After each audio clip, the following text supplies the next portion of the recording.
Welcome back, everybody. This is my Daily Dose with Tim, and today is Season 2, Episode 17. So, as you guys probably already know, we are continuing on with the Burr train. So what that means is we've been kind of covering this ever since the beginning of last week as well, so since Episode 11. So this is the 7th episode in. We started from flipping all the way to borrowing, and now we're actually doing performance audits now, and because it's so important, simply because at the end of the day, yes, we can borrow anything we would like. However, the bottom line is it's gotta fit your financial goals, and what that means is how well is it performing at, and if it's performing well, does it actually contribute directly to hitting your financial goals in a timely manner. However, that is something that we actually covered yesterday. So today, what I really want to do with everybody is the fact that I want to start to show you guys in terms of what some of the calculations that we did before even getting into this deal. Okay, so today I'm just going to be a little doom and gloom a little bit because it's all about making sure that we are protected, meaning I like to forecast what potentially a worst case scenario could be. Okay, so here is what it is. So I'm going to quickly do a recap on all the numbers that we have gone through. I've done a quick summary here for everybody, just so that later on when we come back to this page to do our calculations, it's a lot easier to follow and you can actually see everything on the same sheet.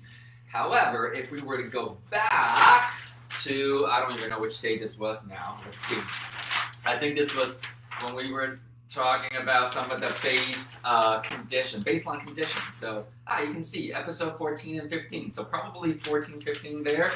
Anyways, the point is, showcase one of the deals that we just did in our home market right here, and the total amount that we put into this property is $305,160. And if you missed this part, make sure you go back to it. That basically includes everything.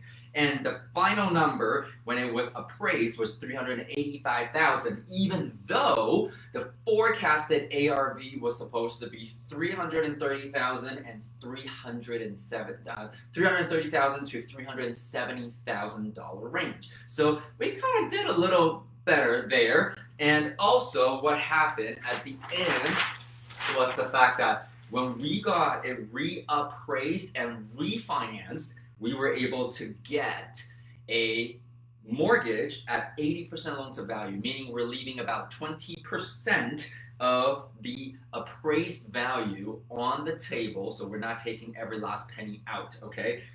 Even though technically we still did, because we actually did not spend $385,000 to get into it. We spent $305,000 something, okay? And then I mentioned that this was actually in a case where we had to access non-A lenders, which means we had to pay for a fee as well. And that was already all calculated and factored into the total money putting into the deal.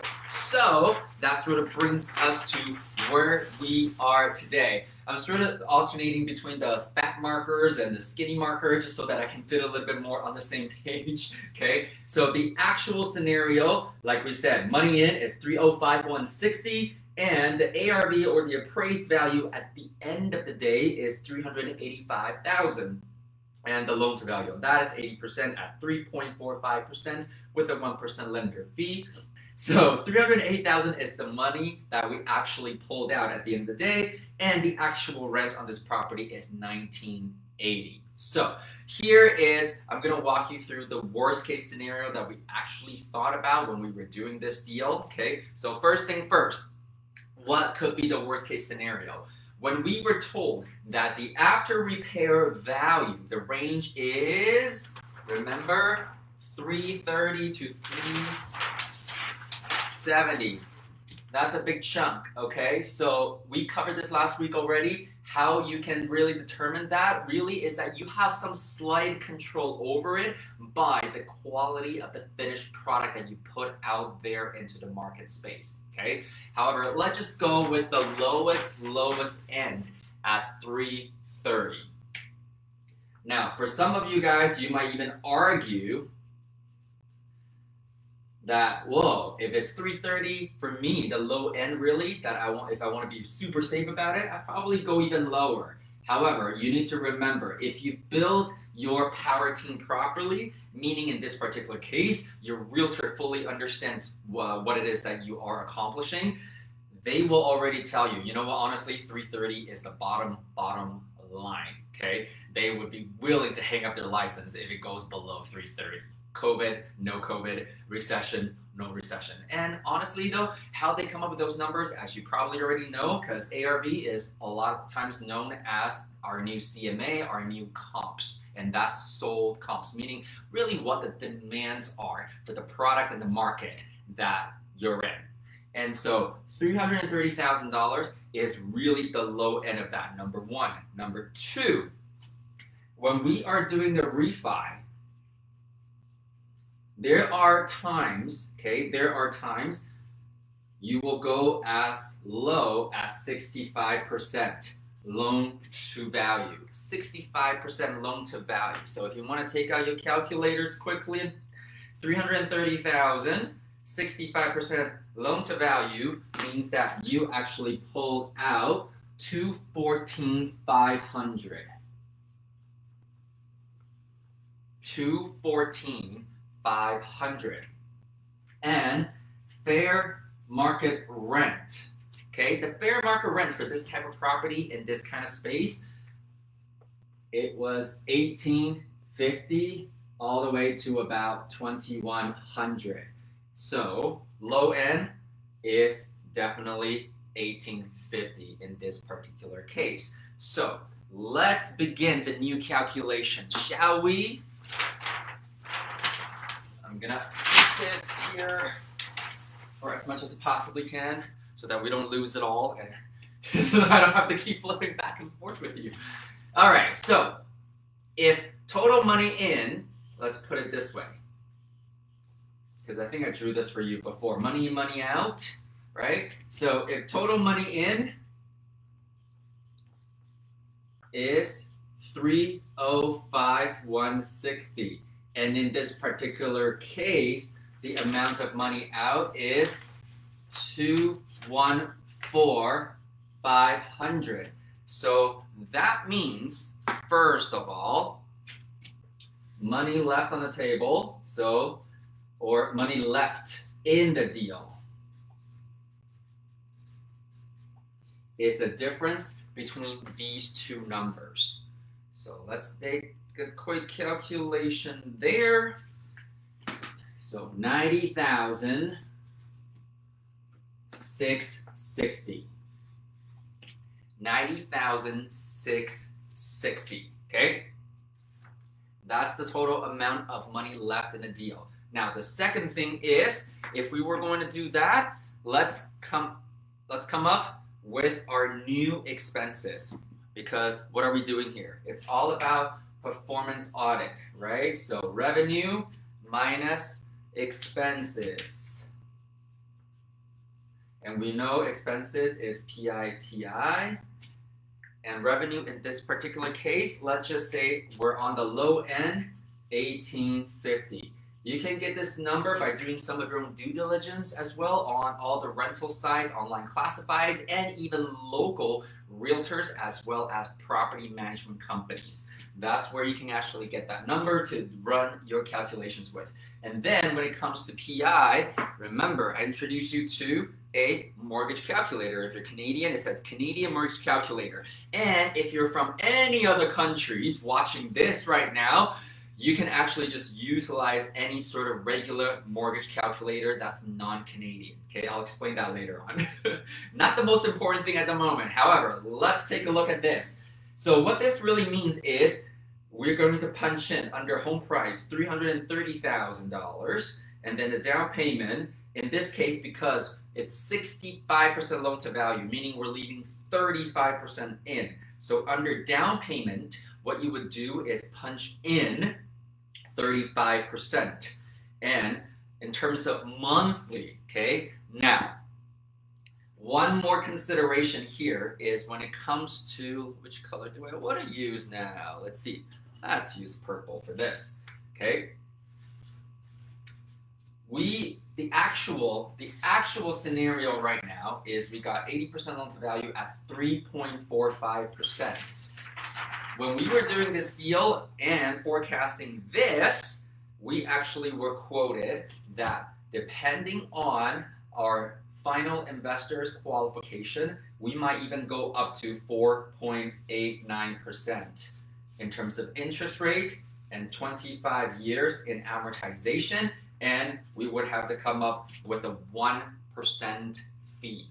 Okay, we would have to come up with a 1% fee. So as you can see, 1% is already factored into the 305 in the beginning when we were doing refi, actually a little less. However, I'm not going to be splitting hair at the moment yet, okay? I just want to utilize some of those numbers right now, and we'll get the calculations going. So from a PI perspective, let's make sure that we change the interest rate to 4.89 on our calculators, and then we have 25 years instead of 30. So the shorter the amortization term, the bigger the monthly payment is, because you have less time to pay back the total amount that you owe. Okay, so what that means now is our mortgage payment is 1234.14.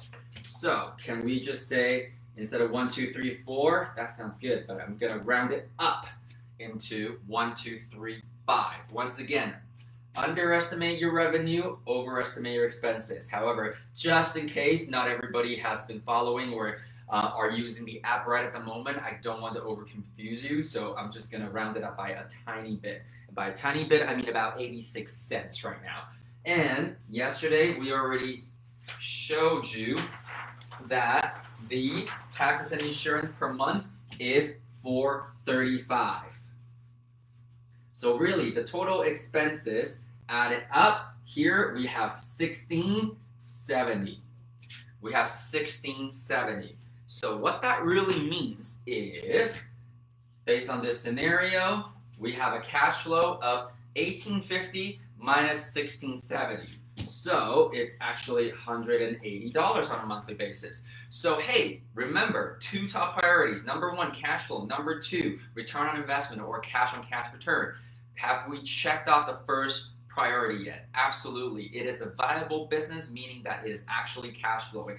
Now, a lot of you guys are going to fight me on this now, because during season one, remember, I already mentioned that yesterday and the day before, if it's an actual income properties, especially multi-doors, the calculations on something like this would be different. Just because it is a single family homes, a lot of the times I will let you guys take your own liberty in terms of how you want to really factor in the calculations. The biggest things that are missing at the moment, okay, are these two things right now. Number one, property management fees. Number two is repair and maintenance. Now, we're skipping that at the moment simply because, number one, a lot of you guys, when it comes to smaller income properties, I know you do have the tendency to self-manage. So if you want to do that, make sure you factor that in based on your market rate as well. And you'll probably find, because our cash flow is 180, that's not even 10% of our rent, that might actually completely eat your cash flow away. So if this property is not within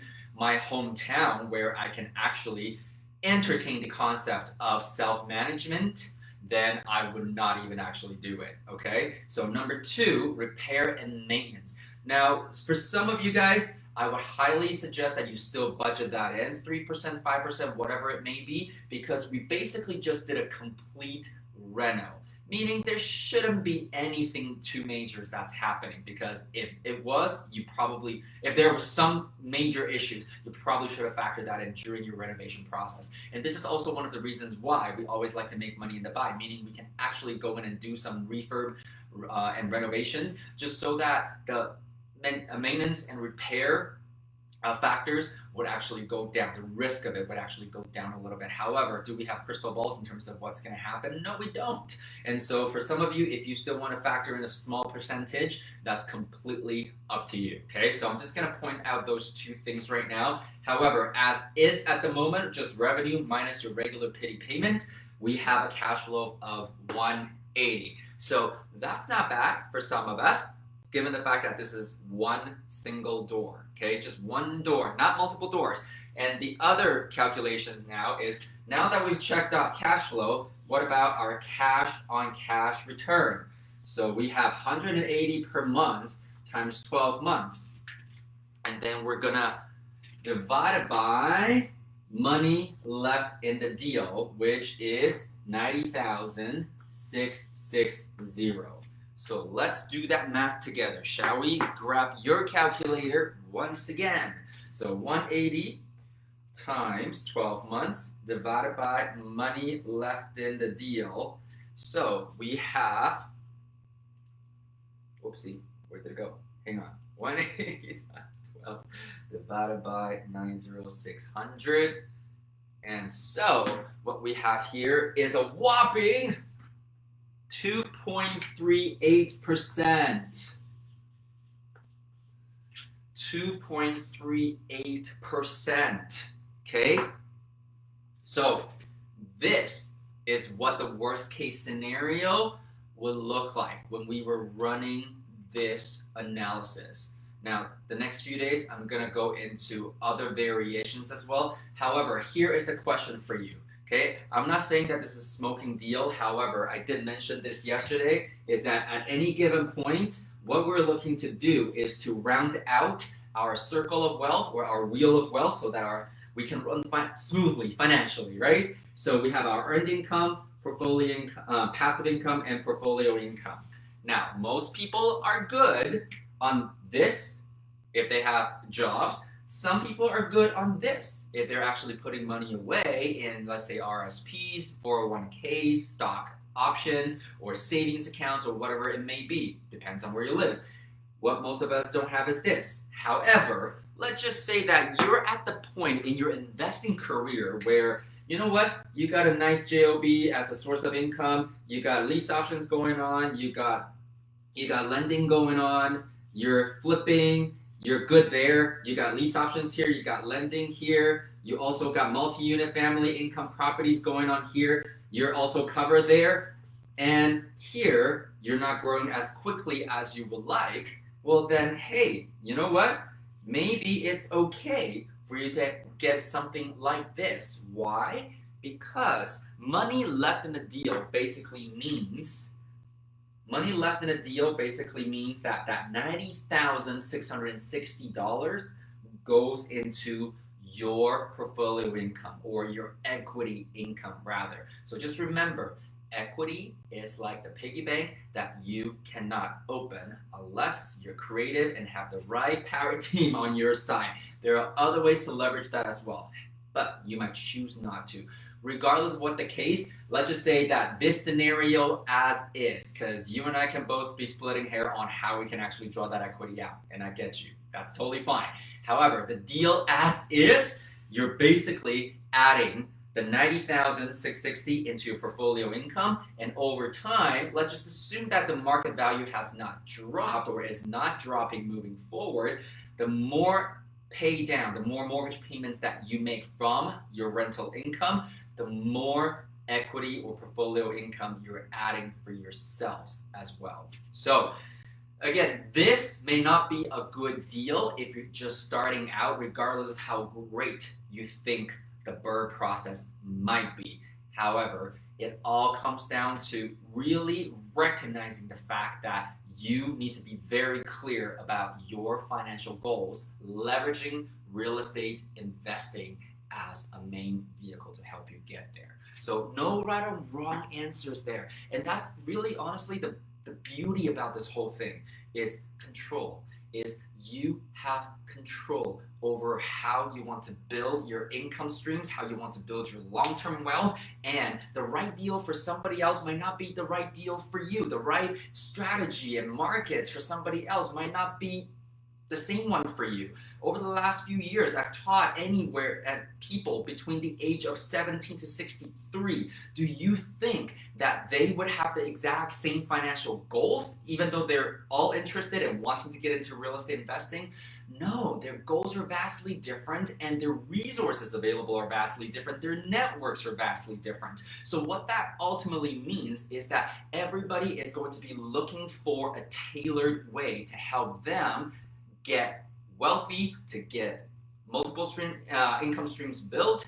So remember, always go back to the basics, and I did a lot of the basics back in season 1 as well, so make sure you catch up on those videos, okay? So that's what I wanted to share with you guys today. Once again, tomorrow we're going to go into what the best case scenario might be, so that's always something that we like, right? So that's it for today. Thank you so much for your engagement, for your likes, for your comments, and for your shares. I can see that you guys are really liking this whole segment right now, because this is the most shares I've experienced on any of these videos that I've been making since the beginning of summer this year. So thank you so much for your support, and I'm so glad that you're sharing the content and knowledge with the people that you think would really benefit from this. So keep doing that, and I appreciate you for it. And with that said, that's it for today. I will be back here with you tomorrow. So have a great evening and live well, everybody.